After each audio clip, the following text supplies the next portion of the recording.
will set and suns will rise, but I still see my brother's eyes. Suns will set and suns will rise, but I...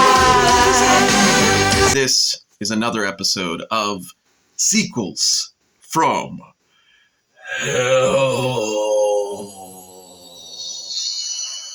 We have here, I put up a few sequels from Hell, but today's movie is a very special sequel titled Kickboxer 2, The Road Back. That's Kickboxer 2. This could be your last chance to be somebody.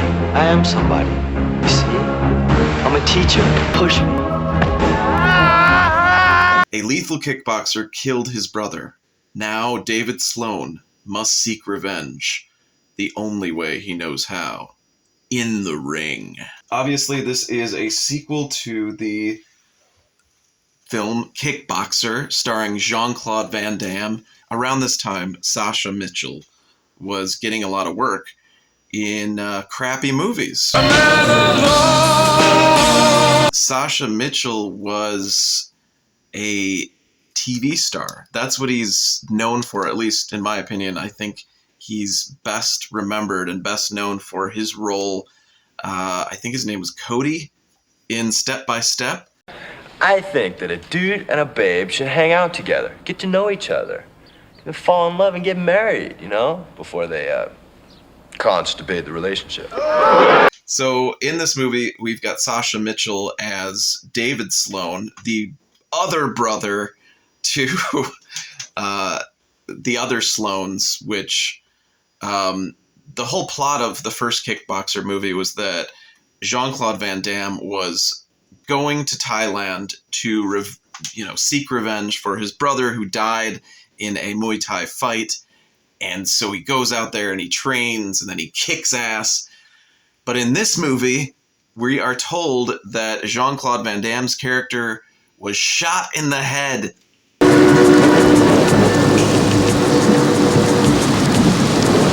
If you're a big fan of Kickboxer and you couldn't wait for the sequel, just wait until you get to see Jean-Claude Van Damme getting shot in the head by the opponent that he beat at the end of Kickboxer. And now all that's left is Sasha Mitchell, who is the last of the Sloans, David Sloan.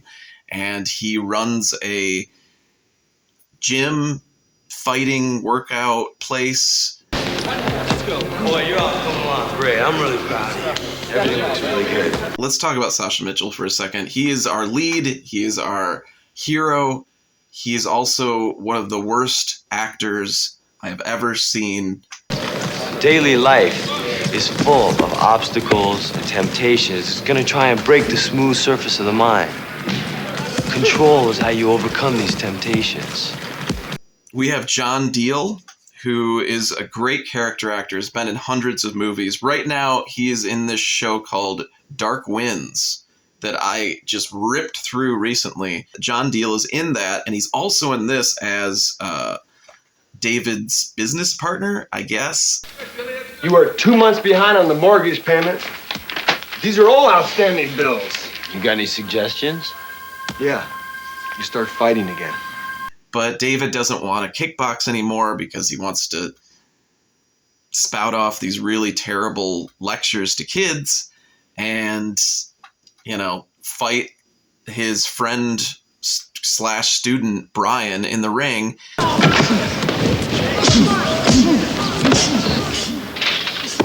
So David and Brian fight in the ring, and while they're fighting, we get Peter Boyle shows up to this movie. Peter Boyle, the Frankenstein from Young Frankenstein, the dad from Everybody Loves Raymond.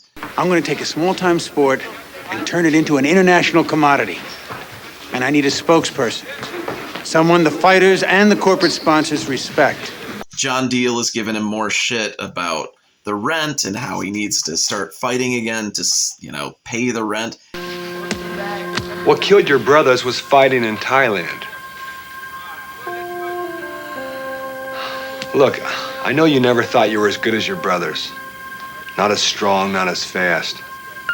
I think the whole thing is that we're supposed to believe that David is just this hugely charitable person. He barely charges anybody to work out at the gym, which terrible business plan. I got a date with an overcooked pot roast. So Brian, his student slash friend, really wants to be a big fighter and wants to make tons of money. And he tells David that, and David's like, no, this Peter Boyle is a sleazy mafia guy, and if you go with him, you're just going to get involved in drugs and all that. Micaiah is wrong for you. You're wrong for me, David. I mean, who are you to give me advice? Finally, David Sloan is convinced to do a fight with against Peter Boyle's guy, who's this super ripped guy that has been, I'm sure, in a ton of movies. But in the movie, he's called Neil Vargas. I'm gonna hurt you, Sloan! So David and Neil Vargas fight, and then finally we get the villain of the original Mortal Kombat movies, or at least the first one, Cary-Hiroyuki Tagawa, who is kind of our main villain of the movie, and he plays Sanga. So Sanga shows up at the David and Neil Vargas fight, and he's just there to look creepy. And then we find out later that Sanga is there because he needs to regain his honor. Because David's brother went out there and kicked the shit out of Tong Po, and I guess Sanga lost his honor when that happened, because Tong Po decided to shoot Jean-Claude Van Damme in the head, and then they further lost their honor, so they got no honor whatsoever. So Sanga is all about getting David to fight Tong Po, so Tong Po can kick his ass, and then everybody's got the honor again, and everything's great, and it doesn't make any sense. But that's the movie. Sanga is going to use Brian, David's friend, to become this ultimate fighter and pump him full of steroids and have him fight and get killed by Tong Po, so that David will have to seek revenge against Tong Po, and then eventually Sanga, aka Cary-Hiroyuki Tagawa, will regain his honor. It doesn't make any sense. Also, in this movie, refs are just not... Nobody gives a shit about refs in this movie, because in most of the major fights, the ref is just tossed out of the ring. In the second fight, the one between Tong Po and Brian, the ref is physically thrown out of the ring, and then the fight continues.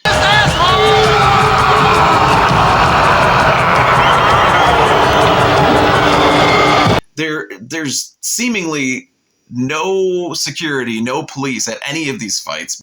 David wins the fight, and when he wins it, and they're asking him, like, what are you going to do? When's your next fight? He's like, I'm done fighting.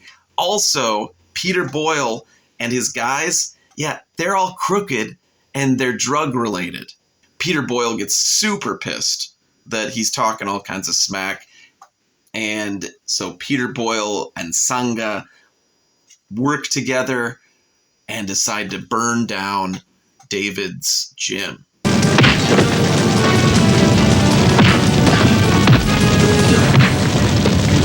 David is extremely depressed after the gym fire. He goes into a deep depression, and during this time, Brian is getting trained by the bad guys because he wants to make that money. Thankfully, we have a teacher from Thailand come out to pep up David because he needs it. He's in a depressive mood. He needs to get out of that slump, and that's exactly what Zan does. Zan shows up, and he's kind of the comic relief of this movie.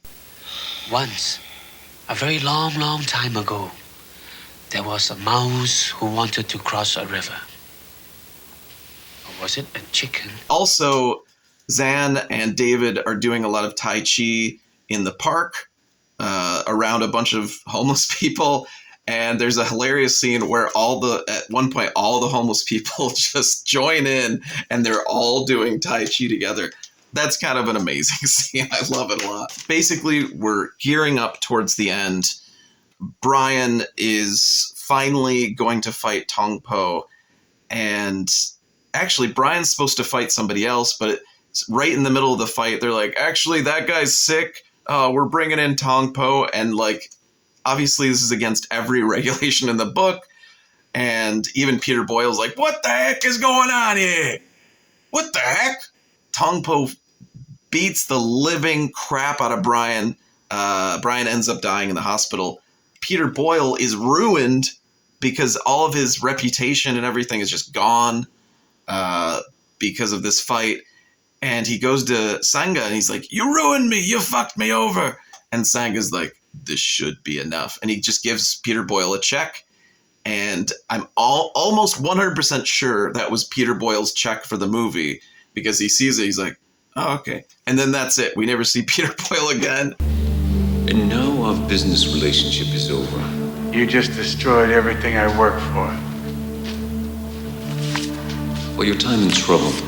But it's not the end of our journey, because we have to have a heart-to-heart with Zan and David in some diner. The greatest thing about this scene is that there's a jar of pickled eggs right between them, and I couldn't stop staring at this jar of pickled eggs. Then finally, David's ready to do the fight with Tong Po, and right before he does it, he dips his fists in broken glass, and so does Tong Po, and then we have this final beat him out, crazy, insane fight, except it's just as slow-mo as all the other fights, except now we have broken glass, which is, I guess, kind of cool.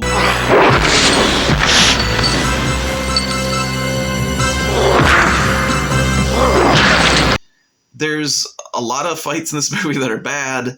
There's a lot of acting in this movie that is bad, but there are a lot of incredible actors that agreed to be in this movie that are still around today and are still giving us joy. Sasha Mitchell doesn't really do much anymore. I think he's still acting. I haven't seen him in anything in a while, but I would say definitely check it out. There are 2 more of these, also with Sasha Mitchell, Kickboxer 3 and Kickboxer 4. I might check them out because this one was just cheesy enough, just knew what kind of movie it was, and for the most part, except for the fights and the humor and the drama elements, it succeeded. So I would say check out Kickboxer 2 if you are a fan of the first one, or even if you're not, if you're just a fan of Step by Step and you want to see Sasha Mitchell kick some more ass. Kimmy, you're a pretty righteous babe. Thank you very much for watching yet another Sequels from Hell. Wow! I still see my brother's eyes. Suns will set and suns will